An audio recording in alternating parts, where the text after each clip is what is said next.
talking about the call centers, that center of distance between the two people, because the shoulders should not touch.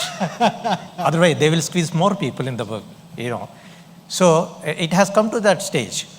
It is not healthy actually. Everyone knows, but based on the economics they are doing.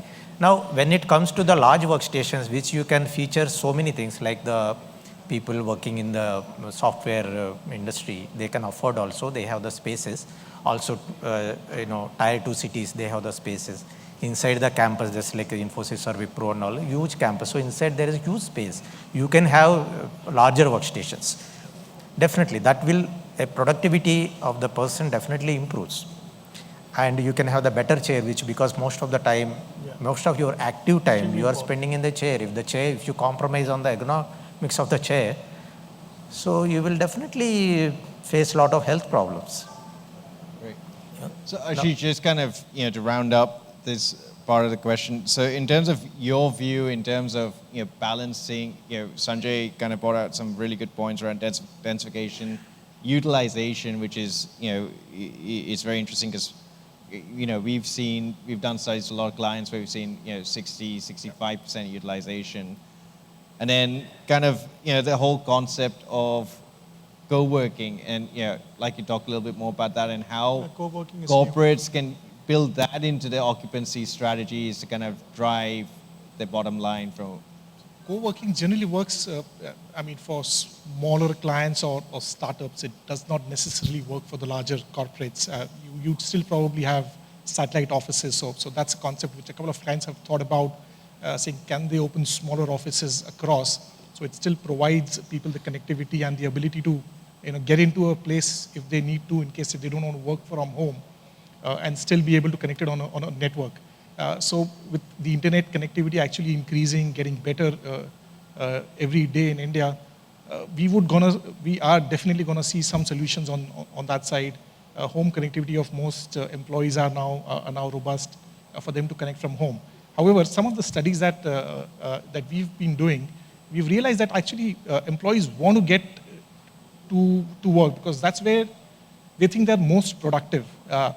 We've also had a couple of HR teams tell us, and in fact employees, that's the feedback between both the teams, that employees fear that their appraisals wouldn't be as good if they're working from home.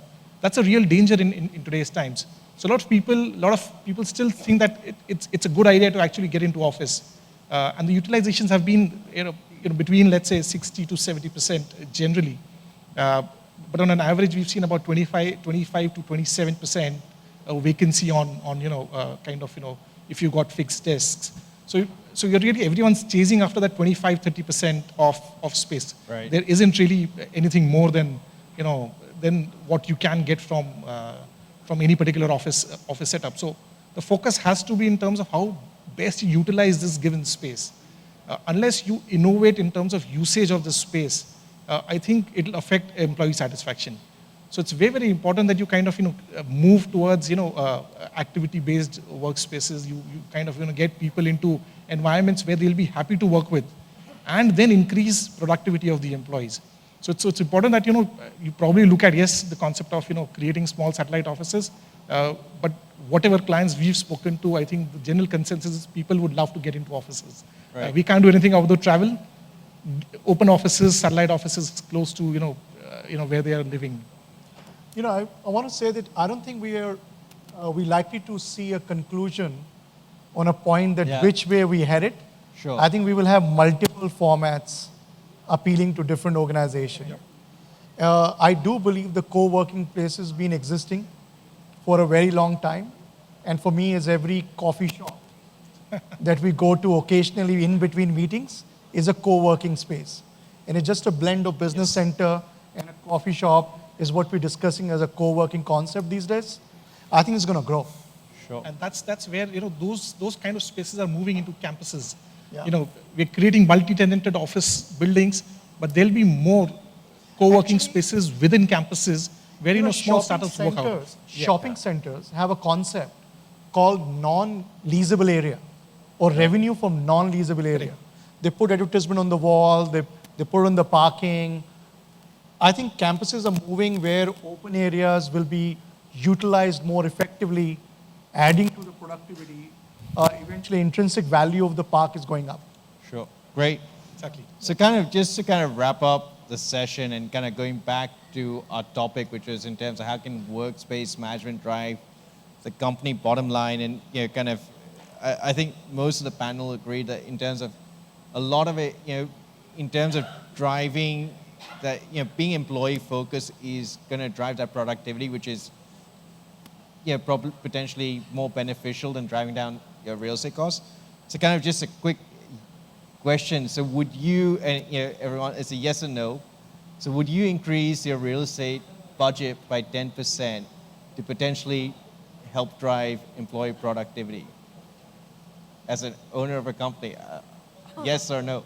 Would you be willing to pay high rent or to get a better location because, or in terms of investment in capex? So yes. I just did. We bought an office, and I think 30% of the office area, it's a terrace. And we bought the terrace primarily because we know the kind of work we are involved with. There's a lot of ideation happening. So I know half of my team is going to be sitting on the terrace. So I did spend the money. So it's worth it. Yeah, but because I believe the kind of work we are into, I think it will help us, that kind of Sure. collaborative work. So I did. So absolutely worth. So you think it's worth I spending a think little it's bit worth more it. on Yes, real absolutely. estate to kind of As I said, drive that employee? Yeah, as I said, workspaces is all about, the holistic development of people. Right. So it's not just about just them producing work, but how they produce work also. Right. Of course, yes. Actually, we spent 15% actually effect on actually what we did in our recent development in our offices is we created a floor space where we have a terrace and a coffee shop for our employees, where they not necessarily stay in their workstation, but they can up at the island in our development, so they can enjoy the sea, they can enjoy the view, they can enjoy the weather. At the same time, they can have a coffee shop, and they can use it as I said, a space for them to work and have informal meetings. And that's honestly what we did. And we are a great believer to what the cost spacing offices has to be in there. As a developer, I'm happy to see I everybody know. paying I for was it. going to say, so Sanjay, Very happy to receive higher rent. unbiased opinion, please. No. Happy, and I think I would encourage, because that's what we're doing. Right. It takes a lot more to invest in creating common infrastructure which enhances value, and it's very difficult to convince the board that that money needs to be spent because it doesn't have any rental income attached to it. But I think it's important, and clients are paying for it. Sure. We have a cricket ground which differentiates us in Bangalore. And we have annual events there. And I can see, and we were thinking of it, using that ground to build another building. I can tell you there's a lot of resistance. So, it's a point that we see corporates coming back with this. Right. Yeah, absolutely, I agree. When there is just a 10% increase, gives the employee satisfaction. Once they are satisfied, the productivity automatically will increase. Yeah, I do agree. Quality of real estate, I mean, it's always that all clients look at, and I'm sure India has been in a growing market. Developers haven't seen vacancies, but as we have more supplies, it'll be good campuses which retain clients, which retain the most paying clients, and good quality real estate will pay for itself. So, and most corporates would be happy to spend that little bit of extra money to ensure that they have 5% less attrition, because that'll really pay for itself. And real estate cost is really a part of the whole cost of doing business anywhere in the world. So Right. it should not be the only decision. I mean, it should not be the only factor. Right. So at this point, I'd just like to open up for any questions from the audience. If anything, we can I doubt whether you get take questions. Yeah. There is one. Oh, I'm impressed. Mike. Still people like it. No? This is not the audience normally.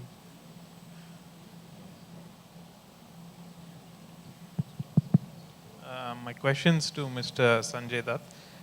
So you spoke Can you speak a about little louder? yeah. So you spoke about co-working spaces. What is your opinion on these spaces being more prominent in tier 2 cities, where there is actually a need for offices? With smaller companies, they don't have a need for offices every day. So you think they're better off in smaller cities? And if yes, maybe do you see yourself expanding to smaller cities? So to answer your question, there's a big debate on tier 2 story and tier 3 story. We started as an industry 3-4 years ago. So a lot of developers bought land in Coimbatore, Nagpur, Surat, Coimbatore, and many other such, Vizag and other places. And somehow the economy contracted and the corporate demand went to the key cities. And what I discovered was that there is a tier 2 city in every city. Did you know that? So if you're in Delhi, and if you are Noida and Gurgaon, these are tier 2 cities. If you're in Mumbai and there is Navi Mumbai, that's tier 2 city. So why go to Nagpur if for the same rent on Thane Bilapur route you can get the same quality of environment? So that has somewhat derailed the demand for office in tier 2 city. The second aspect, I was involved in an HR exercise for an IT company. They have existing database that if you're receiving 30% of your manpower from Uttar Pradesh in Gurgaon, so it makes sense for a large company to open a center in Lucknow or Kanpur. It's a fair argument. Yeah. The HR exercise actually revealed that the boys and girls actually want to run away from their homes, from their parents, and work in the tier 1 city. So no company went to Lucknow and Kanpur, not because there is not enough real estate, or it's not attractive, or there is no workflow space. It's just that it makes a lot more sense to stick to your core markets, at least for time being. I think that stage of moving to tier 2 and tier 3 will happen. I personally feel the data center demand will trigger that. You see, you need people to work in an office space, but for a data center, you don't need people. It's just a server farm. And I think those have to be placed in different seismic zone technically and in different place, and that will trigger a growth in tier 2, tier 3 city eventually. But for now, I think tier 1 will continue to, despite the challenges of infrastructure, deteriorating situation, law and order will still remain. And the point being that the cost of real estate is only 15%, or in some cases 10%. So it's not a factor. Sure. Fair enough, sir. Thank you. Yeah. Any other questions? I've got one. Yeah. To Mr. Sanjay again. My question is, can you hear me? Can't hear you. hold the Can mic. you talk louder? Face the mic Hello. to your mouth. Yeah. Is it better now? Yeah. Yeah. My question is, nowadays we see a lot of reports in the media which talk of a downward trend in the residential property market, okay, in terms of new launches, new of sales happen. The decline in the commercial property not so acute. It's slightly better than residential. What is your view on a 5-year horizon on the growth of commercial properties in which Ascendus is mainly into, especially on the IT and IT-enabled services projects? So you're absolutely right. Residential, although in Bombay I feel differently. Okay. I think prices have not gone up, but I can tell you the carpet area has certainly come down. Okay. So in my opinion, prices have gone up in Bombay, right. even for residential, even though Sure. you may think it's stagnated or not gone up. So that's point one. Secondly, commercial, while it looks attractive, but commercial suffered last 4 years enough, and it's now doing better.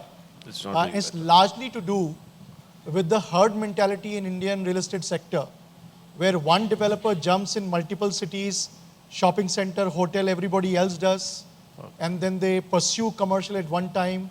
Everybody was doing, I don't know if you remember, there were 2,000 SEZs in India.